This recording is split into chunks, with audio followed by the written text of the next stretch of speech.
जबरदस्त जीत के साथ समाप्त हुई है। वैसे तो हम इस सीरीज को पहले जीत गए थे, लेकिन तीसरा टी20 मुकाबला अपने आप में बेहद ही रोमांचक था। इतना रोमांचक कि अंतिम लम्हों तक बता पाना मुश्किल था कि जीतेगा कौन। मैच की शुरुआत भारत के पक्ष में थी रही। बल्लेबाजी करने की बारी आई तो सभी खिलाड़ी फेल हो गए। टॉप और मिडिल ऑर्डर में मिलाकर दोस्तों 10-0-1-8 पर जायसवाल, सैमसन, रिंकू, सूर्य का विकेट गिर गया था। वो तो गिल ने 39 रन बनाए और 26 पराग ने व सुंदर ने 25, जिसके चलते 137 रन बन गए और 138 का टारगेट दिया गया चेज करने के लिए, क्योंकि बहुत आसानी से हो सकता था। इनफैक्ट दोस्तों पहुंच भी गई थी श्रीलंका की टीम चेज करते वक्त, वो भी मात्र 4 विकेट गवाकर। लेकिन तभी पासा पलटा दोस्तों 19वें ओवर में, जब रिंकू सिंह ने अपनी ताबड़तोड़ गेंदबाजी से एक ही ओवर में 2 विकेट निकाले। कुशल परेरा को 46 पर आउट करने वाले रिंकू सिंह ही थे, जो कि एक सेट बैट्समैन भी थे। इनफैक्ट दोस्तों रमेश मेंडिस को भी 3 पर उन्होंने निपटाया और सूर्य ने तो मौका मिलते ही कुशल मेंडिस और साथ ही साथ थिकशैना को ठिकाने लगा दिया। इसके बाद दोस्तों मामला सुपर ओवर तक भी गया, लेकिन 3 रन का टारगेट मिला था। जीतना तो भारत को ही था। इसके बाद जीत भारत की ही हुई और सीरीज भी हम 3-0 से जीते। लेकिन दोस्तों ताज्जुब की बात थी कि हम जीते इनकी गेंदबाजी से, लेकिन दोस्तों अंतिम ओवर्स में सूर्य कुमार यादव और रिंकू सिंह की खतरनाक गेंदबाजी से जो हारा हुआ मैच भारत जीता है ना, उसके बाद तो भारत का एक दिग्गज अपना चौंकाने वाला बयान रिंकू और सूर्य पर दे चुका है। धोनी से लेकर गांगुली, सचिन से लेकर रैना ने क्या कहा, चलिए आपको बताते हैं। सबसे पहले दोस्तों सचिन तेंदुलकर ने कहा, एक वक्त के लिए वर्ल्ड कप के बाद लगा था कि हार्दिक पांड्या को ही कप्तानी मिलनी चाहिए थी, लेकिन अब सूर्य का प्रदर्शन देखकर पता चल रहा है कि वो कितने काबिल खिलाड़ी हैं। मैदान में उतरकर न सिर्फ उन्होंने अपनी कप्तानी को साबित किया है, बल्कि टीम को एक साथ लेकर चले हैं। 3-0 से जिताया और जो अंतिम ओवर्स में गेंदबाजी करी, वो तो बताता है कि सूर्य अंतिम लम्हों में अपनी टीम को जिताने के लिए किसी भी हद तक जा सकते हैं। रिंकू और उनका गेंदबाजी करने का फैसला काबिल तारीफ था। भारत ऐसे ही जीतेगा तो 26 वर्ल्ड कप और 25 का एशिया कप भी हमारा है। तो वो दोस्तों गांगुली ने भी कहा, रिंकू और सूर्य की गेंदबाजी एक ऐसा लम्हा है जिसे सालों तक याद रखा जाएगा क्रिकेट में। मतलब लास्ट ओवर में कप्तान और एक ऐसा खिलाड़ी को गेंदबाजी दी गई जो केवल और केवल पल्ले से आज तक मैदान में दिखा है खेलता हुआ, लेकिन दोनों तो खेल गए गेंदबाजी से। क्या खूब जोड़ी है ये। मुझे तो पूरा यकीन है कि सूर्य भारत को अगला वर्ल्ड कप भी जिताएंगे सीरीज ऐसे। तो वो दोस्तों MS धोनी भी कहते हैं, इस साल बहुत से टी20 मुकाबले देखे, लेकिन ये उनमें सबसे रोमांचक था। पहले लास्ट ओवर्स में कप्तान का विकेट लेना, रिंकू की उम्दा गेंदबाजी कराना, उसके बाद सुपर ओवर में मैच को जिताना, ये अपने आप में कमाल था। जिस कदर टीम का परफॉर्मेंस चल रहा है ना, तो कोई शक नहीं कि आने वाले कई बड़े टूर्नामेंट हम इन दोनों की वजह से जीतेंगे। तो वही दोस्तों युवराज और रैना जैसे खिलाड़ियों ने भी कहा, मुकाबला जब अंतिम ओवर्स में गया तब दिल की धड़कनें बढ़ चुकी थी, लेकिन जब रिंकू ने विकेट्स लिए, सूर्य ने विकेट्स निकाले तो हंसी नहीं रुक रही थी, क्योंकि ये दोनों ऐसा कारनामा करेंगे सोचा नहीं था। इनकी गेंदबाजी टॉप ऑफ द लाइन थी इस साल की, मतलब कि तेज गेंदबाज भी चकमा खा जाए इन्हें देखकर तो।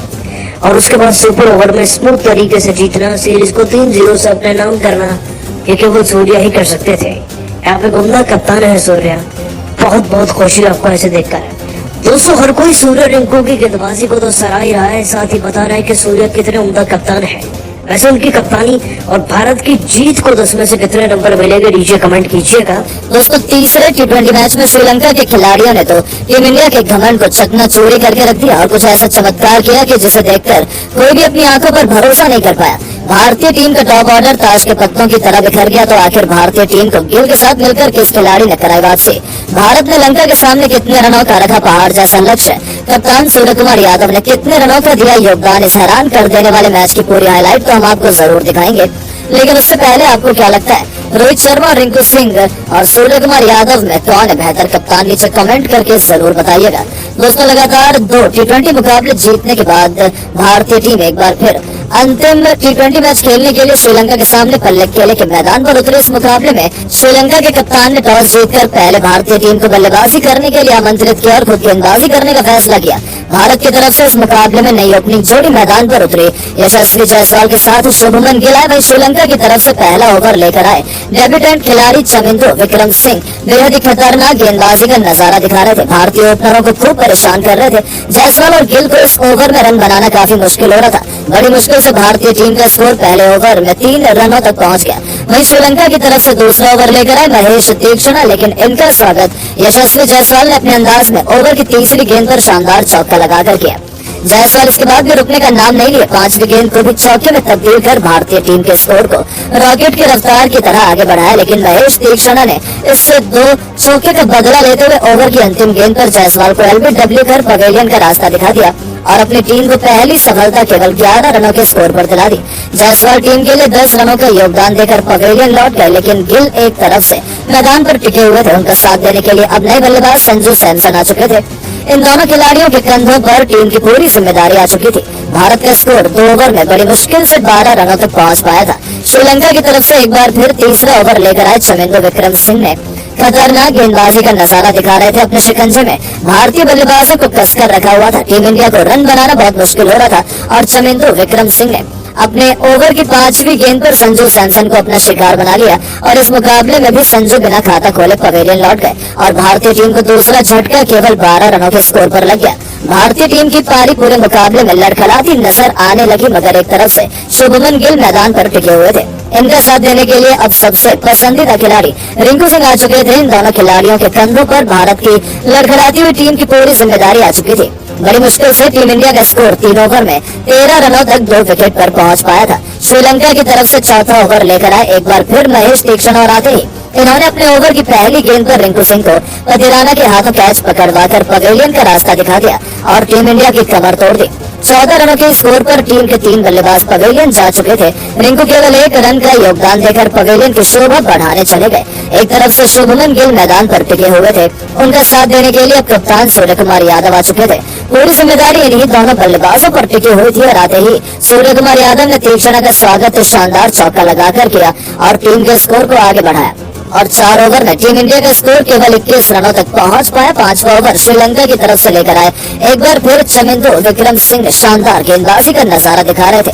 भारतीय बल्लेबाजों को अपने शिकंजे में कसकर रखा हुआ था। टीम इंडिया को रन बनाना बहुत मुश्किल हो रहा था, लेकिन तभी गिल ने ओवर की 5वीं गेंद पर इनका स्वागत शानदार चौका लगाकर किया और टीम के स्कोर को रॉकेट की रफ्तार की तरह आगे बढ़ाया। 5 ओवर में भारतीय टीम का स्कोर बड़ी मुश्किल से 28 रनों तक पहुंच पाया। टीम इंडिया मुश्किल घड़ी में नजर आ रही थी। शुरुआत में ही भारत की पारी लड़खड़ा चुकी थी, लेकिन सूर्य कुमार यादव और शुभमन गिल धीरे धीरे टीम को संभाल रहे थे। श्रीलंका की तरफ से पावर प्ले का अंतिम ओवर लेकर आए असीथा फर्नांडो। ये भी खतरनाक गेंदबाजी का नजारा दिखा रहे थे।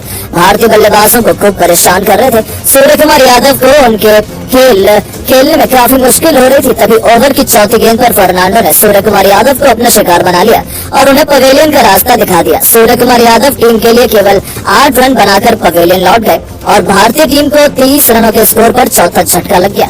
गिल का साथ देने के लिए मैदान पर शिवम दुबे आ चुके थे। इन दोनों खिलाड़ियों के कंधों पर टीम की पूरी जिम्मेदारी आ चुकी थी और भारतीय टीम ने बड़ी मुश्किल से पावर प्ले के 6 ओवर में 4 विकेट खोकर 30 रन बना पाई। इसके बाद भारतीय बल्लेबाज टीम को संभालने की पूरी कोशिश कर रहे थे। वहीं श्रीलंका के भी गेंदबाजों ने जबरदस्त खेल दिखाया। जिस तरह से भारत का स्कोर आगे बढ़ रहा था वो देखकर तो यही लग रहा था कि श्रीलंका के सामने टीम इंडिया बड़ी आसानी से 150 से 160 रनों का लक्ष्य रख सकती है। लेकिन दोस्तों, अब आपको क्या लगता है सूर्य कुमार यादव और रोहित शर्मा में कौन है सबसे खतरनाक खिलाड़ी और कप्तान?